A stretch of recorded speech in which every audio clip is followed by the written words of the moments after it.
It is not okay. I repeat, it is not okay. That was a conversation I had with myself several months ago. I was just reflecting back on what's happening on the internet. All of the cybercrime, all of the attacks, everything that's occurring, and looking myself in the eye in the mirror, I just kept saying, it's not okay. And the reason I had this conversation is when you grow up and live in this space. I started working in cybersecurity in 1991 when I was employed at the Central Intelligence Agency. And I was dealing with security, programming, artificial intelligence, and eventually spent several years being a professional hacker, understanding and diving into computers and technology, knowing how they work, connecting, becoming one with them. Just like building a relationship with a human, where when you build a relationship, you get to know their strengths, their weaknesses, and their vulnerabilities. I did the same thing with computers. For 30 years, even after I left the CIA, my life has been devoted to building relationships and understanding computers. I know their strengths, I know their weaknesses, I know their vulnerabilities, and as in any relationship, I also know how to exploit them. But I decided that exploiting was easy. At the CIA, when I was younger, a little crazier, not as wiser, right? Exploiting and finding vulnerabilities was fun. But what I realized is every system, every computer, every piece of software has vulnerabilities. Exploiting is easy. Exploiting is simple. In any functioning system, any system that has any value or any benefit, there'll always be vulnerabilities. That's just the law. That's just the rule. That's just how it works. And therefore, exploiting is always possible. There's always a way to exploit. The only question is, how much time, energy, and effort is it worth to do that? But what I realized is many people are focused on the exploiting. Right? There's a whole profession called ethical hackers. And I salute them. My hat goes off to them. Many of them are really, really good friends and colleagues of mine. They are doing amazing work. It's work that needs to be done. But there's not enough people going after the harder challenge of defending. How do we actually protect and secure? Because here's the reality. Protecting and securing a computer system is not about removing the vulnerability. Because in many cases, removing the vulnerability is removing the value or benefit. So for example, one of the biggest vulnerabilities to you, your family, and your business is the fact that you have a cell phone. So for me to fix and remediate that vulnerability in concept is easy. Take away your cell phone. Take away the apps. And that's where some of the logic today that's going on is flawed around TikTok. I understand the concerns. A foreign government that is known for targeting the United States has an app where they're gathering information and data about our children. It is horrific at any level. But the reality is, you can't stop it. So this idea that we're going to ban TikTok or make TikTok illegal is an area where, yes, the intentions are good, but if you understood technology at the level that I did, it's not going to work because it is too ingrained in our society. You can't go in and take away automobiles. They are too ingrained in our society. Automobiles are dangerous. Let's face it. The cars that we drive today, people die all the time. If we want to remove the vulnerability completely, we get rid of cars. But the fact is, we can't. The benefit outweighs the risk. It is too ingrained in our society. So what have we done? What have the auto manufacturers done an amazing job over the last 20 or 30 years? They figured out creative, innovative ways to make it more secure, to make it more protected, to make it safer. So there's less accidents and less people die in it. That's what we need to do with the internet. Going in and banning a technology that we don't like is as crazy as banning cars. Instead, we have to figure out, how can we innovate? How can we be more creative and make TikTok more secure? How can we make TikTok a safer app for our children? Instead of fighting with TikTok, instead of declaring that they're the enemy, one of the best ways to win a war is to make peace, to come to a peaceful resolution. So right now we are at war with TikTok. If we really care about our children and we care about our future, the solution is to recognize we're at war and to peacefully end a war. Crazy concept. What if we actually had security standards for social media apps? What if we actually had security settings, just like with cars? What if we create the next cybersecurity airbag? What if we create the next cybersecurity anti-lock brakes? What if we create the next cybersecurity self-driving cars? And we now give this technology, or license or sell, or however we want to do it, or demand it or pass legislation that it has to be integrated into all social media apps. What if we focused on that?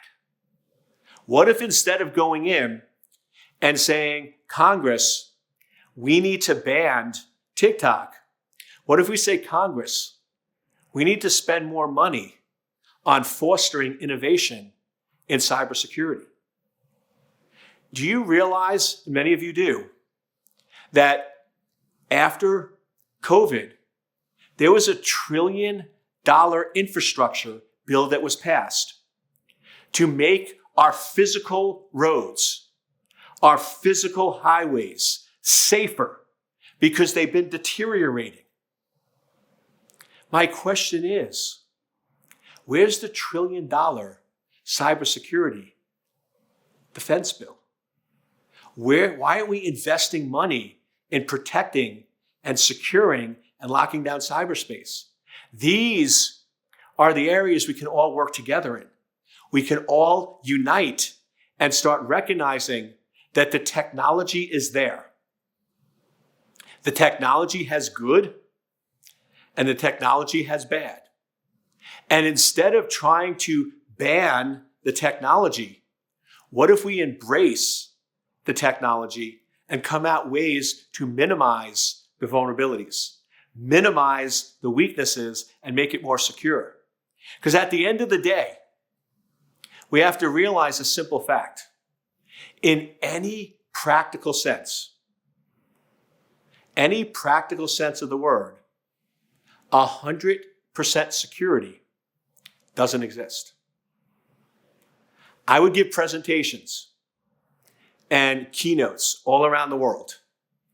And I remember you have slides that you use as a basis to sort of guide you in the audience. I always customize every keynote to the audience and their needs, but there's sort of some base content that I use. And I remember it was actually in Saudi Arabia, and I'm on slide 14, and on a big screen behind me, simple words: 100%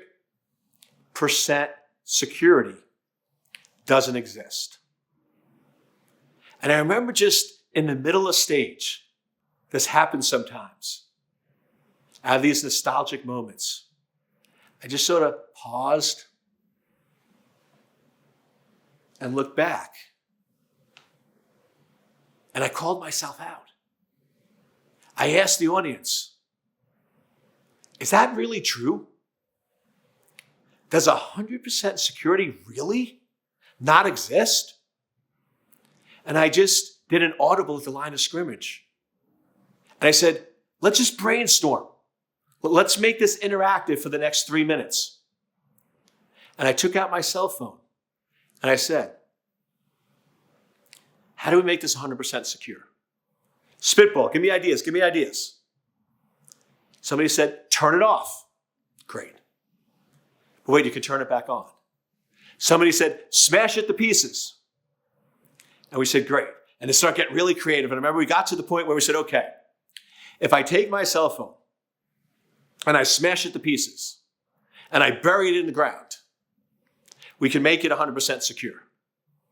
And I love people because people just always have creative inside of them. And I remember somebody in the front row, so that their arms were a little crossed and they were hunched over. And they're like, Eric, somebody could still glue it back together. And I remember just sitting there thinking like, dude, really? Like, we're really going down this road. But I'm like, I asked for feedback, so be careful what you ask for.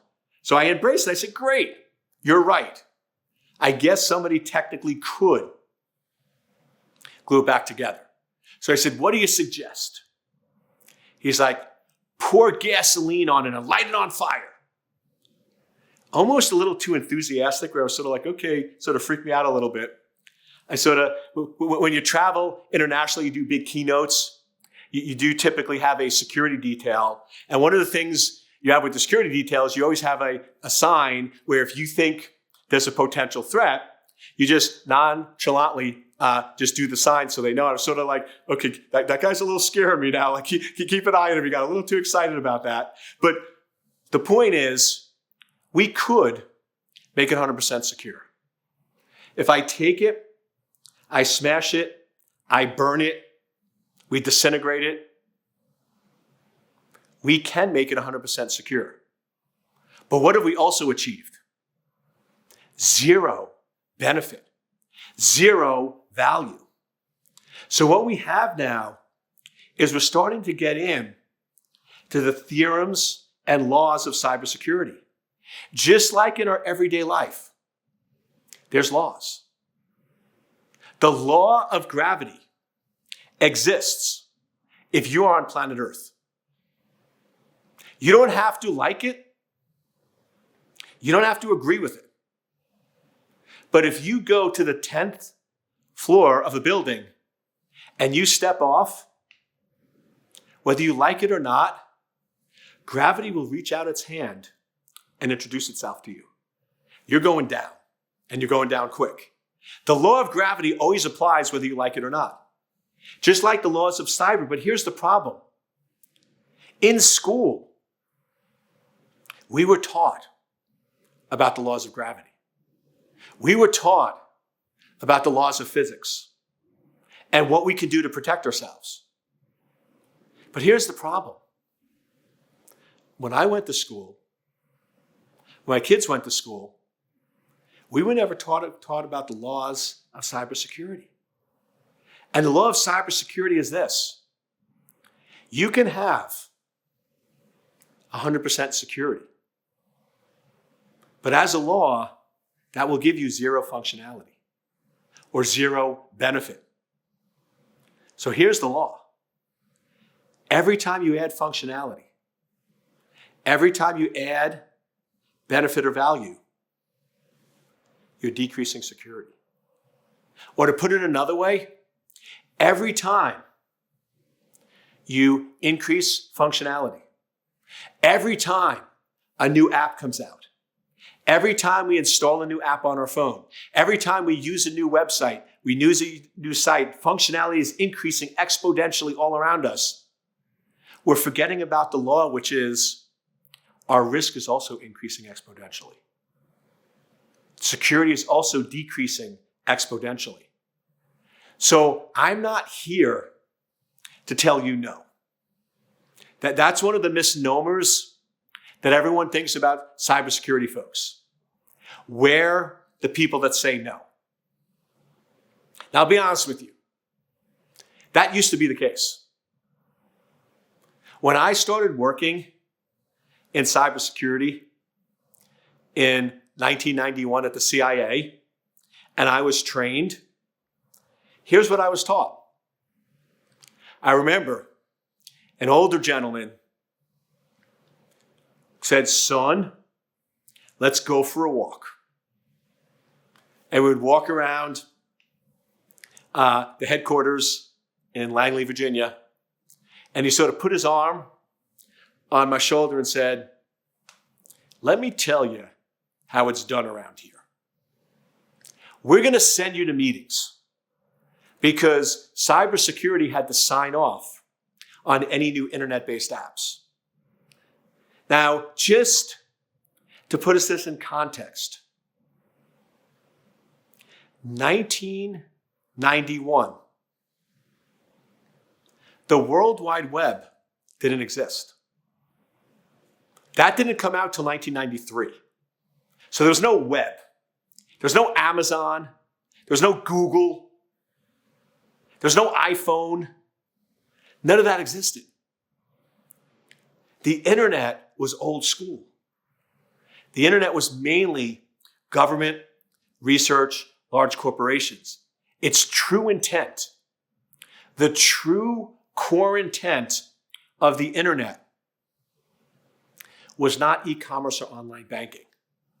The true core intent of the internet was exchange of information. It was purely just communication of data, collaboration, so we could help and work together remotely if we weren't in the same physical location. That was the core of the internet. So quite different. Laptops didn't exist. Most people didn't have computers in their home in 1991. Most people didn't even have access to the internet. And if you did, it was typically an AOL or CompuServe account, and you had to go to a cafe or a library to access it. You didn't have wireless in your home. You didn't have high-speed internet to your home. Low-speed internet modems, remember modems? Those didn't come out until 94, 95 at any large-scale basis. So I'm just trying to set the stage. This was a different world in 1991. But he's training me on the base computers. Anything that utilized this internet, this very basic internet in 1991, had to get security's approval. So he said, "Son, let me tell you how this works. You're going to go to these meetings and you're going to listen. You should even take some notes because it makes it look like you're engaged. But here's the reality. It doesn't matter what they say. It doesn't matter what they present. When they ask you, does this have security's approval? Is this an acceptable risk? Because we knew so little, and because we knew it was so open, and because we knew the internet was designed for collaboration and research, not for security, we realized the risk in most cases for a government organization like the CIA was too high. So he told me, no matter what they present, no matter what they say, you put a little smile on your face and you say no. So cybersecurity were the people that killed projects because we didn't understand it and the risk was too great. And then he said, most of the time, that will be the end. But if they're really, really persistent, if they're really gung-ho and really want this project, they'll have a second meeting. Now, this is critical. He looked at me and said, "Eric, this is a super critical moment. You need to be really engaged. For this second meeting, You need to ask questions. You need to drill down. You need to really take detailed notes, really understand what they're doing, because we don't want to be perceived that we're an arbitrary roadblock. We want to perceive that we're a real, true, necessary roadblock. And they said, but no matter what they say or what they present, you sort of look down at your notes, flip through it, take a deep breath, and go, no, it's still not secure. And he goes, and most of the time, that will be the end of it. But in the rare case where they ask for a third meeting, then you come to me and I will attend and will actually consider it. But the idea was, we're just throwing fastballs and getting strikes and saying no. Because we could. The internet didn't have enough traction. But today, that doesn't work. Cybersecurity people that are no's don't last very long. They're an expired commodity. So people still think that's how we do security. So when I'm at parties or even business meetings and I walk in as the cybersecurity guy, they all sort of look around going, here we go. He's going to tell us no. He's going to preach. He's going to say, here's why we can't do it.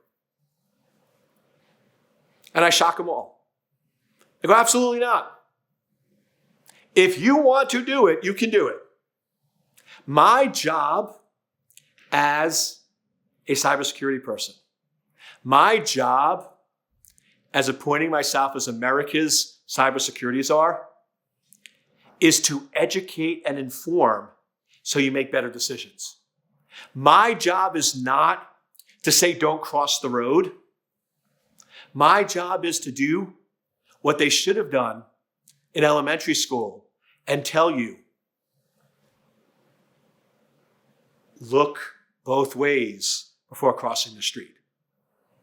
Look to your left, look to your right, and look to your left. And then, if there's no perceived threats, you very focused and deliberately cross the road. We don't tell kids, yes, when they're infants, but you're not an infant. We tell babies when they're small, don't cross the road. But the reality is, we know our kids at some point, in order to succeed in life, they're going to have to cross the road. So the no approach doesn't work. So instead, we educate our kids of how to do it safely. Here's the problem. That never happened in cybersecurity for most of us.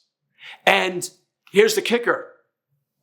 Because it didn't happen for us, we didn't know to teach our kids.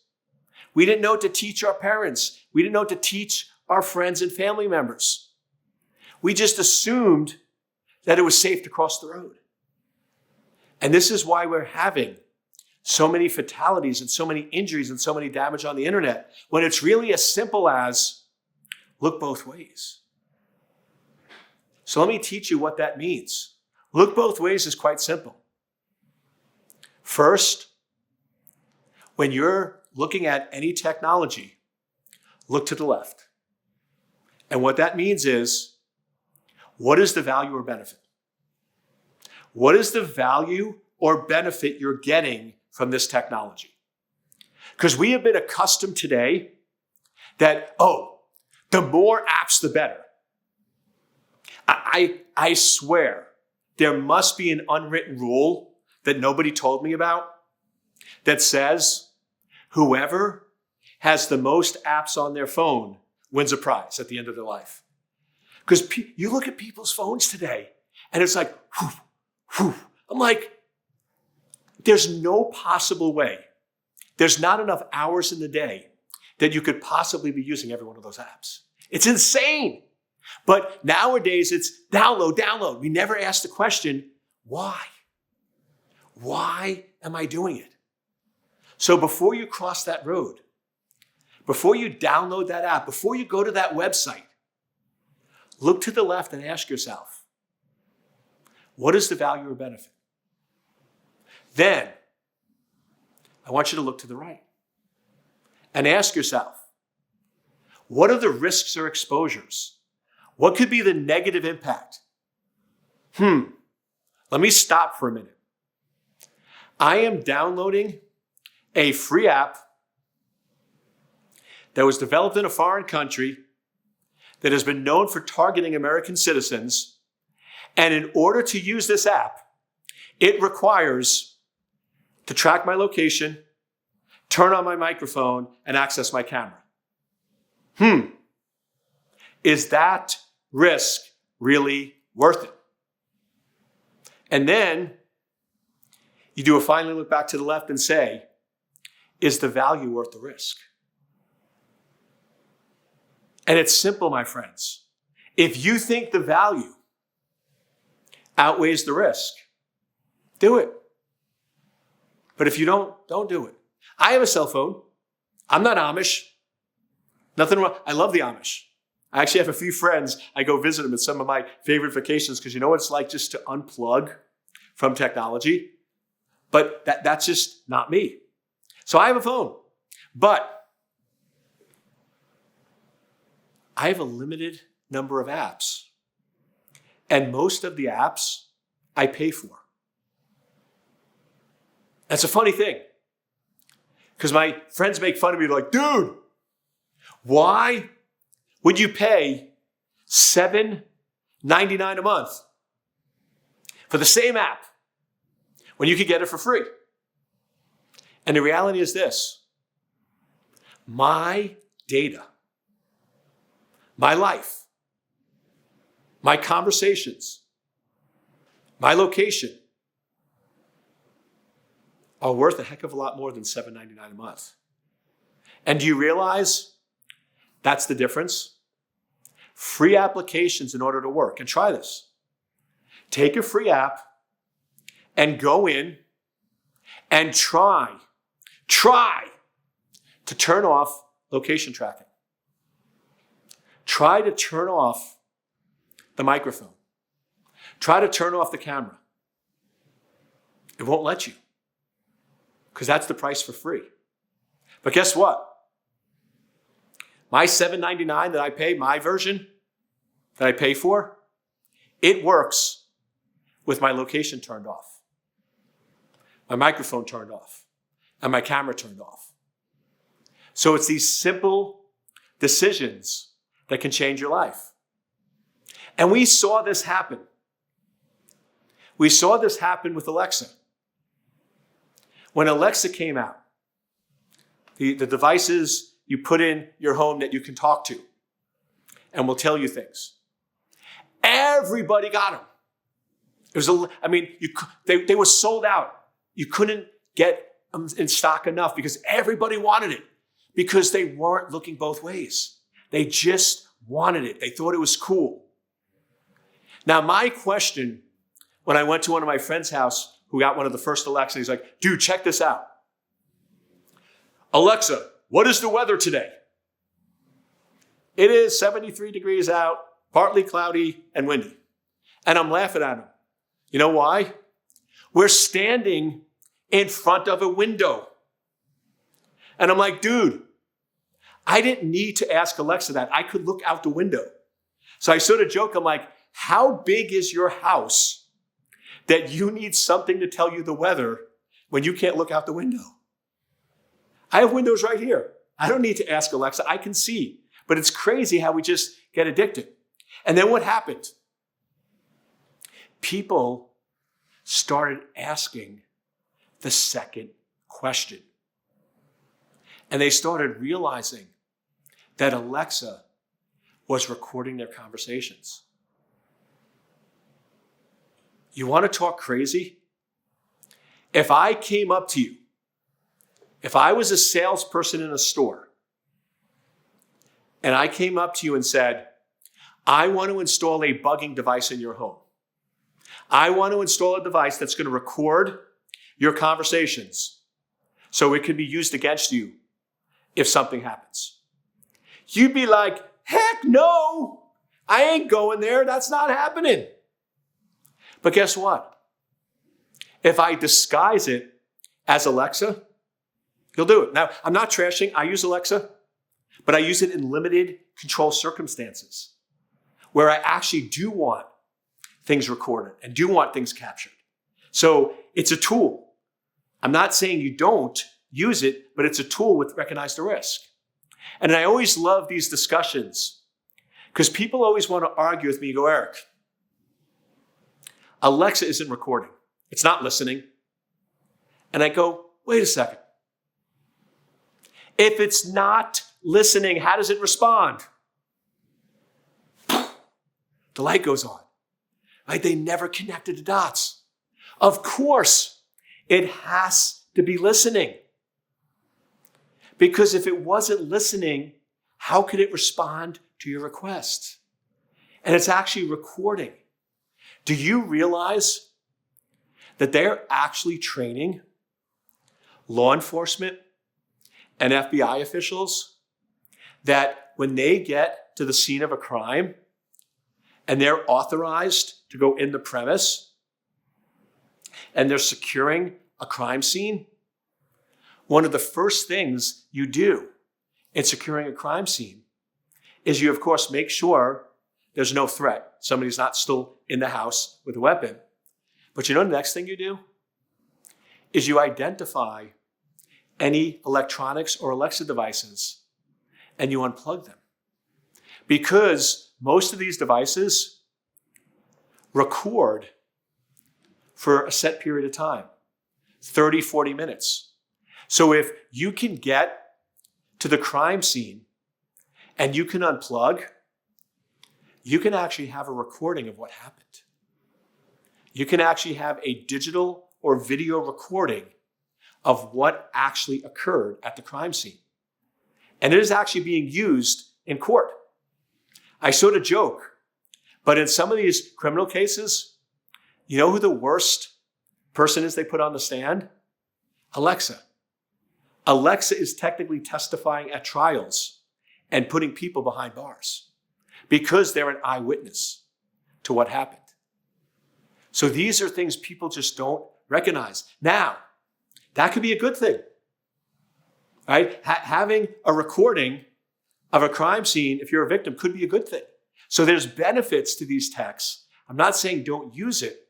What I'm saying is embrace it, understand it, and look both ways before you cross the information superhighway, which means to just rephrase. What is the value and benefit? What is the risk and exposure? And is the value or benefit worth the risk or exposure?